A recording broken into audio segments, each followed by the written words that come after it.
Hello, what's going on? SmartHelping.com here, and I've got a financial model for scaling into a franchise. Now, you can kind of boil any kind of franchise down into some main variables, which we've tried to do here. And the goal is to put together some logic that takes into account the development of 12 locations. Now, 12 locations is a pretty good number for any kind of, um, that's probably one of the more common amounts. Not everybody, individuals are going to go out and say, oh, I'm going to, start plan on, a thousand location franchise and start that. Usually it's between, one and three, and then you scale up a little bit, and usually 12 is the goal over like a 5 to 10 year period for most like individual guys or gals trying to start up their franchise. Now, it could be in any industry, and it's going to involve development periods like you go out, buy the land, construction, or you go out and buy a building and then you do rehab, and you have development costs over a certain amount of months. And then a certain amount of months after that, revenue can start and expenses. So all this logic takes into account on a monthly level all of the scaling that happens as you open these franchises. So typically, if you're going to open a franchise, you have, franchise fees. You've got to sign the franchise contract, and then there's going to be some monthly percentage fee that you pay as well to the franchisor. Beyond that, everything else is just um, about our revenue assumptions and if you're going to be taking on any debt or not. So let's jump in here. Where do we want to start? Well, let's just go through every assumption, and then after that, you'll know how everything works. So the first input is going to be your date, which is always going to be the first day of the year you plan on starting development and signing these agreements. So if it's 2020, at any point, you're just going to put 1/1 2020, 2021, 1/1 2021, and so on. You always want this to be the first day, so you get a clean 5 year period, and the first year is always going to be the year that might not be a full year. Uh, so cost of goods sold, who knows what it could be? It depends on your industry, but you can just put a standard percentage in here, and it's going to just take your revenues, and 25% of it, or whatever percent you put in here, is going to be the cost of goods sold. Marketing, repairs, supplies, bank fees, and then your royalty for the franchise fee. All these numbers could be different. It's going to be dependent on whatever franchise you're looking into, but these are the main um, ongoing costs that you're going to have to look at. There's some more which we'll get into, but these are the main ones that we just can be represented as a percentage of revenues. So variable costs. Uh, so then we got the scale out here. So this, all you're doing in column F is you're putting the month that you plan on signing each agreement to open a given unit. And if you don't plan on doing 12, you obviously don't have to fill in the inputs for up to 12. That's just the maximum we can do here. And this can be scaled to do more than 12. It would take some legwork for me, some customization time, but it's possible. It's not super difficult. But 12 seems to be the right number, in my opinion, that fits the most amount of situations of guys trying to do this kind of scaling plan. So you just put the months you plan on. Okay, so it's like a timeline. So month one is obviously you sign the agreement. So what happens on month one of each of these? And note the monthly detail is going to show you like, so unit one starts in month one, unit two starts in month three. So if we go over to our monthly detail here, the clock starts. Um, you can see the clock starts for each of these whenever you define that month. So, and then it starts counting how many months forward from that date, because we're going to have timing assumptions that need to know how many months it's been since it actually you signed the agreement and you're getting things rolling. So you can see the first one we did in month one, so it's starting in 1, 2, 3, 4. The second one we started in your month three, so you're at Month one starts in actually the third month of the model and goes. The next one is in month 8. So you can see they're starting at 8 and going, starting to count, and then that just continues to count through the rest of the model, which is going up to 10 years. Okay, so what happens? The first thing that happens is you have to pay the franchise fee when you sign the agreement. So if you look at our monthly detail here, the month that this starts is always going to be the amount of the franchise fee. Like, let's say we change unit 2 to start in month 2, and this franchise fee is only 14,000. Well, there you have it. Now it's unit 2 starts in month 2 and it's 14,000. So this is all dynamic. And the reason why I did it different for every single unit is it's possible that after you open a certain amount of units, the franchise fee could start going down. So you need to be able to change this on a granular basis per unit. And you'll see that with most of the inputs. Anything that's commonly going to possibly be different on a per unit basis, we've allowed for in this schedule. I'm just going to bold, thick underline this. So you got your franchise fees, the first thing that happens. Then, so you've signed the agreement. Now you're going to have to develop the unit, or you could be putting upgrades in, or you might have to not do anything, which you can account for. But let's assume in this we're going to have to develop. So unit 1 starts. The total cost is going to be 650,000, and what relates to the development cost is right here, C16. So the month that development starts after the franchise agreement has been signed. So it's signed, let's say this is signed in month 2. Development starts in month 8. So unit 2 is going to start um, taking this development cost. And the next variable that we need to know before we can look at actually what's happening here is the time the center, or I'm going to put the unit opens. And this is going to be the same for all these. So you're kind of scaling this out in a similar manner because it shouldn't really be different. It might be, but in general, for modeling purposes, um, you're going to have something similar for all of these. So you start development month 8, and then we have revenue starts in month 15. So let's look at unit 2. So we signed the agreement in the second month. We paid 14,000, and then month 8 we start developing. So let's go over to our monthly detail. So we have development costs here. So when do they kick in? Well, month 8, because that started, oh, I'm sorry, we're looking at month 2, or unit 2. So unit 2 starts in month 9 because we've signed the agreement in month 2, and then there's 8 months it takes until development actually starts. So between the agreement signed, you're going to be doing a lot of planning and figuring out, and then over these, 1, 2, 3, 4, 5, 6, 7, the 8th month, you then start putting money into developing the location. And then that's going to happen evenly over until you have the actual revenue starting. So you can see here, um, there's 8 months of development because you're going from 8 to 15, and that means month 8, 9, 10, 11, 12, 13, 14, 15, that's 8 months. So unit is actually starting to produce revenue in month 15. And so you can see here, which is 1 month after we actually signed, or we signed the agreement in month 2, 15 months later, we're now starting revenue for that. Actually, in month 16 would be when we're done. And you can see here that's going to be 15 months after it was signed. And now the development costs are over, and that could change. Like you can see here, if we, let's say we want development to start in month 4 and revenue to start in month 7.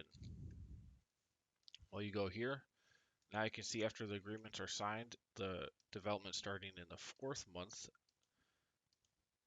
You see in unit 2 we signed it in the 2nd month, so month 5 is actually the 4th month. And that's split over 4 months, and then you've got month 7 when revenue starts. So you've signed it in unit 2, you've signed it month 2. You got 2, 3, 4, 5, 6, 7, and then revenue is now starting after that. Now, you can see if we want to show that revenue, you can see month 8, the last month for development costs, and revenue has started for unit 2 in month 8 based on our assumptions. Let's switch it back to how we had it, which was we're going to do, well, let's just put it at 6 and 10. So within 10 months of signing the franchise agreement, each of these units is planned to be open for business. You can see how all of these values over the 10-year period will adjust. So you can see a nice cash flow kind of forecast that you're going to need based on averaging out the development costs, franchise fees, and everything else. So that's one of the nicest parts about this model. It's more complicated logic, but it's super good for any kind of franchise endeavor where you're going to start scaling into it over time, and you need to, do your timelines. Next is occupancy. So the occupancy cost, you can see you can define what month that actually starts. So we've got it here in month 7. Let's just say it's month 3 for this one so you can see the differences. So occupancy for unit 1 starts in month 3. Go over to our monthly detail, and we did occupancy here. So month 3 for unit 1 would be this. So it's just saying from whenever you sign the franchise agreement, how many months is it going to be until you have to start paying rent? And you could define that for each of these individually as well. Um, let's say you did a crazy, let's say it's like month 10 for the unit 2. You see that's going way out. So and it started in month 2, so 10 months later, month 11 is when that starts. So there's your occupancy. Put this back to 7. Um, Next up, we have our revenue assumption. So this is really, you're going to have to average this out for whatever business you're getting into or whatever franchise. But essentially, most of these businesses are straightforward. You have some amount of daily sales that's going to translate into some amount of monthly sales based on your active days you're open for business here. And then based on some average ticket price of what people are paying, uh, you get an annual revenue here, which is just taking your monthly sales times the ticket price times 12. And this can be different for each one. It depends on the location. You could have different pricing, different sales volume expectations. So you can plan out all of that here. And then that revenue number is going to start by, it'll just target this number based on the unit and then divided by 12 to start your revenue numbers, which are up here.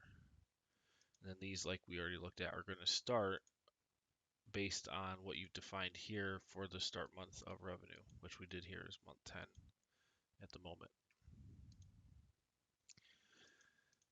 Then for growth, so a lot of times you might be capped at growth for a given location, like that, like in a online SaaS business, there's not really anything that's going to cap the amount of sales you can have. It all depends on what you're selling, but if you're in a brick and mortar business, there's usually some cap that a location is going to do. So what I've done here is accounted for your starting numbers, and then based on that, the revenue is going to grow on an annual rate until you've hit a given month here for stabilization, and at that point it will stop growing.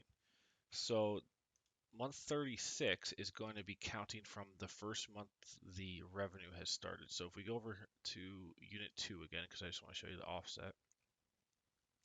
So it's starting in month 2, revenue starting in month 10 after month 2, and then it's going to grow for 36 months at 5% annually. So if we look at unit 2, let's look at the revenue. So it's starting at 81,000, and then you can see it's going to go 1, 2, 3, 4, 5, 6, 7, 8, 9, 10, 11, 12, and then the 13th month, it's now been in operation for a year, so it's growing. And it's growing at that rate. So we put in, I think, 5%, and that's 5% off of 81. And then it continues to grow another 12 months, 2, 3, 4, 5, 6, 7, 8, 9, 10, 11, 12.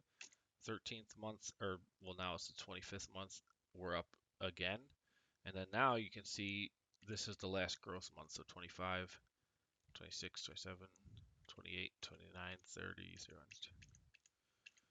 And now we're actually in the third year. If you go up here, we're in, well, since a revenue has started, it's month 45 since the agreement was signed, but you got to subtract 10 off of that because revenue didn't start until month 10. So you're at like, you're in year three of operations, and the revenue is not going up anymore after that.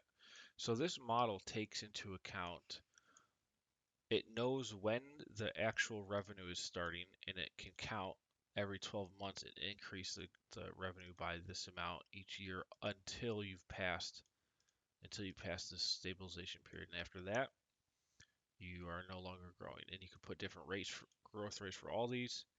Um, you could change the stabilization to be either shorter or longer on a monthly basis.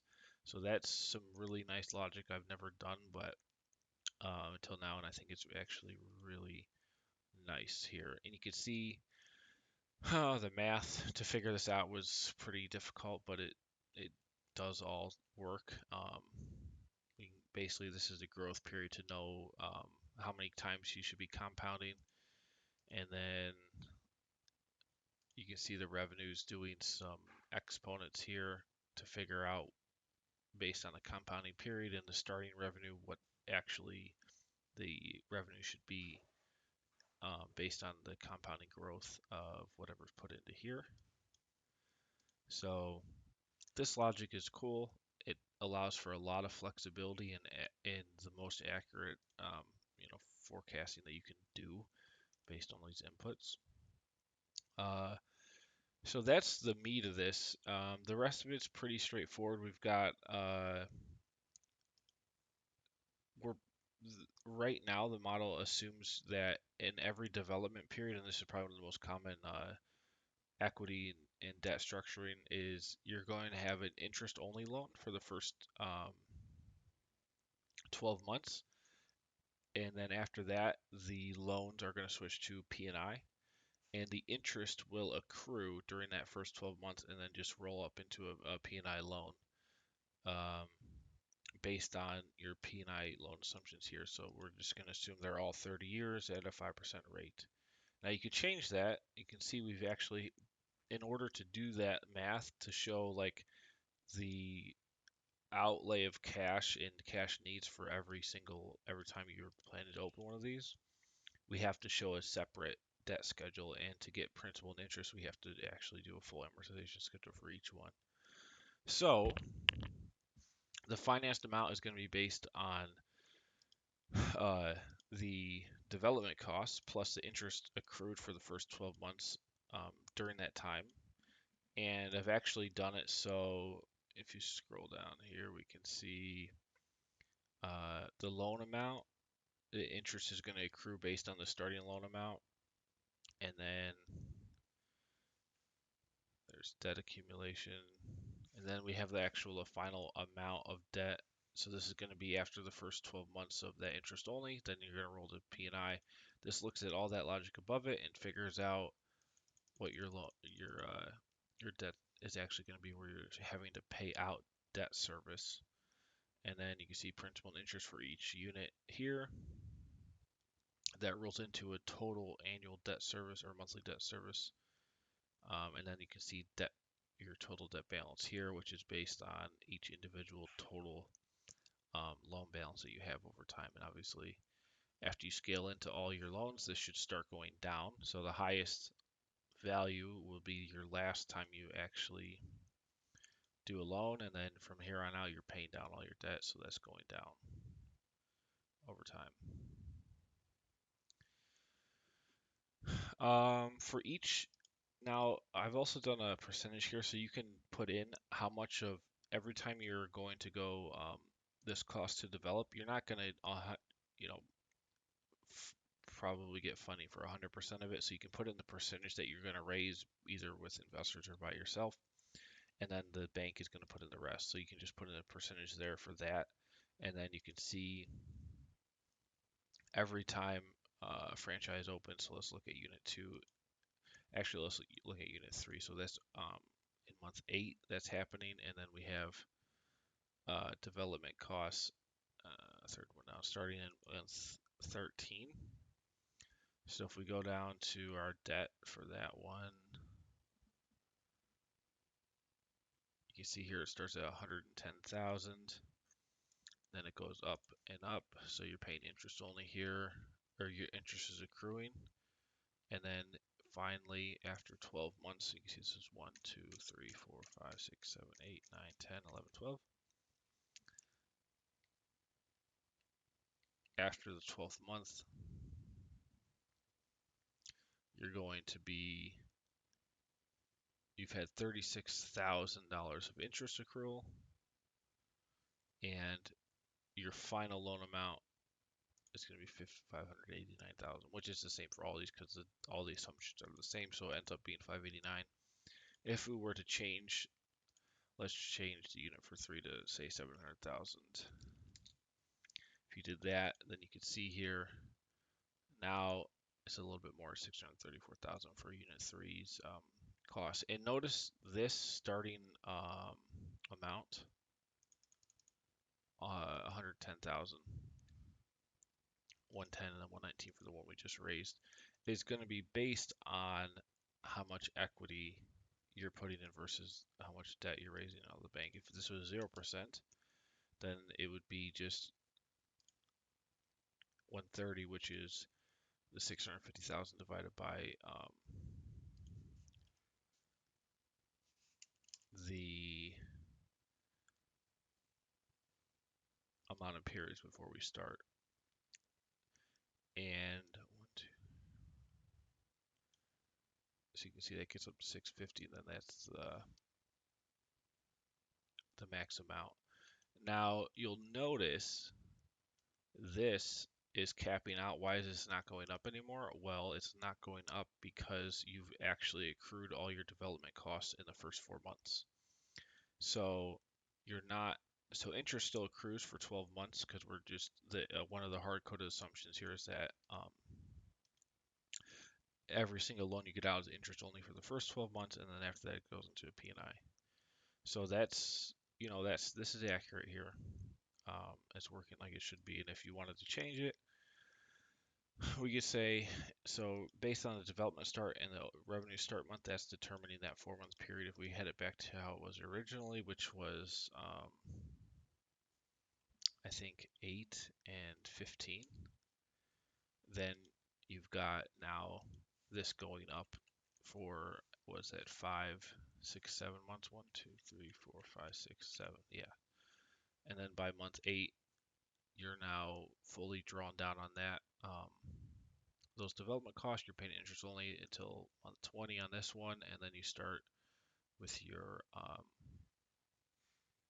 debt service. So again, this is probably the most advanced logic I've done for franchise modeling, where you're scaling into it. We can actually track each individual outlay of cash or cost for each of these franchises. The debt service, P&I, and we're doing an interest-only loan for the first 12 months. This is super useful, super unique. I've never done it before like this, but I think it's going to be really useful for forecasting. It lets you get really granular, but also, uh, you can basically control everything from the assumptions right here, and there's not a ton. The only other thing we have is, so we've got 2 fields here for fixed cost per unit. This could be pertaining to whatever your business or franchise is, but these would just be things that are not included in any of the other assumptions. So this might be like things like uniforms or uh, you know, anything. It just depends on the whatever business or whatever franchise type you're doing. But there's 2 slots for you to determine just a fixed cost, and then you could determine the month those start, which is going to run off of the actual whenever the agreement was signed, and then it'll go 15 months after that to start these fixed costs. So let's go to unit 11, month 30 it starts. So these $500 costs should start happening in month 45, I think, or month 44. Let's go over to month 44. And what unit was that? Unit 11. And those fixed costs are, let's see, right here. Actually, this is fixed cost 1, fixed cost 2, unit 11, and yeah, month 44, that's what I thought. Because the 44th month is actually 15 months after month 30, if we're counting month 30 and month 44. And same with the fixed cost too there. So those are two $500. That's how that logic works. Continue down here. So you actually have to pay people, labor and stuff. So typically, at each location, you'll have a manager, an assistant manager, and techs, or some kind of hourly worker. We'll put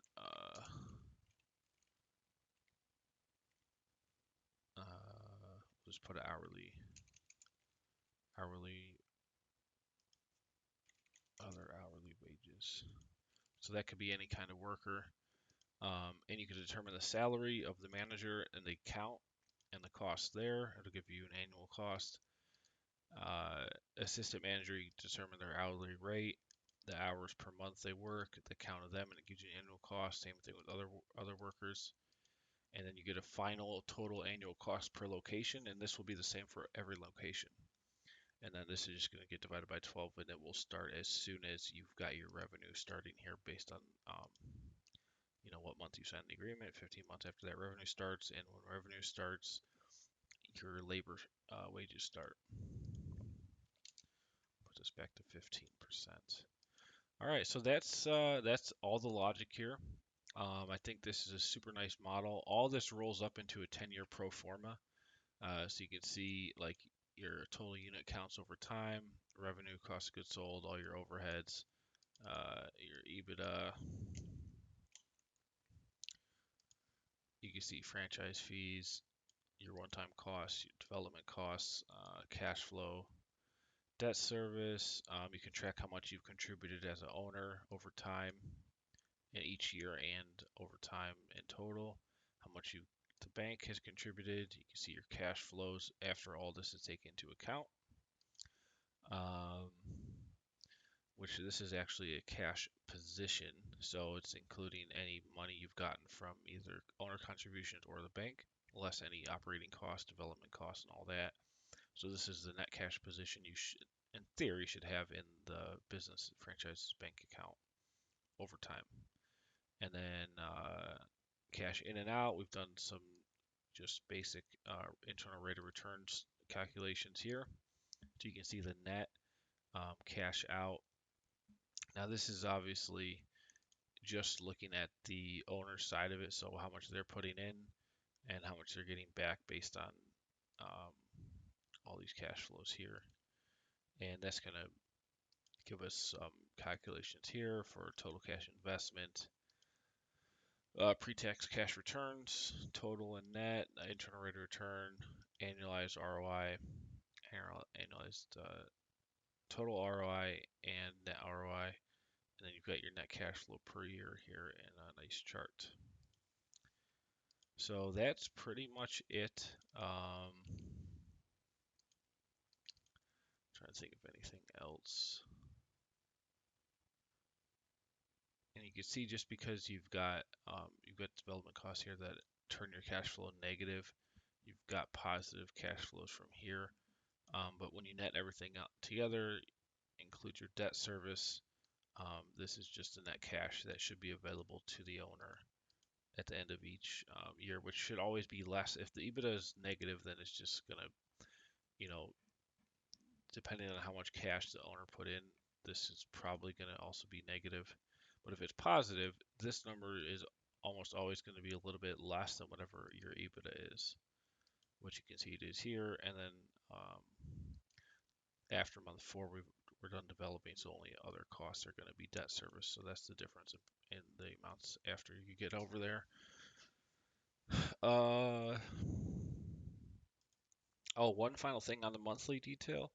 So here, this is since the logic only assumes inputs for cash needed for the development costs. There's also those franchise fees that have to be taken into account. Also, if you have any months, like when you're first starting, if your um, revenues aren't covering your expected costs because you haven't grown big enough yet, you'll have some negative burn and you'll have to put in more cash. So this allows you to account for that, and this goes into your total cash contributions and total investment. But I've just put in manually the amount for each of these. I didn't put in for this one. It changed after I changed some of the assumptions, but that's fine. So anyway, you can put in manually the month you plan on having to put more cash infusion in. If it's required, it just depends on how you've got all the assumptions flowing. But you will need to do this for your initial franchise fees until you actually start getting operating and getting, positive cash flows from the franchise that can then pay for that.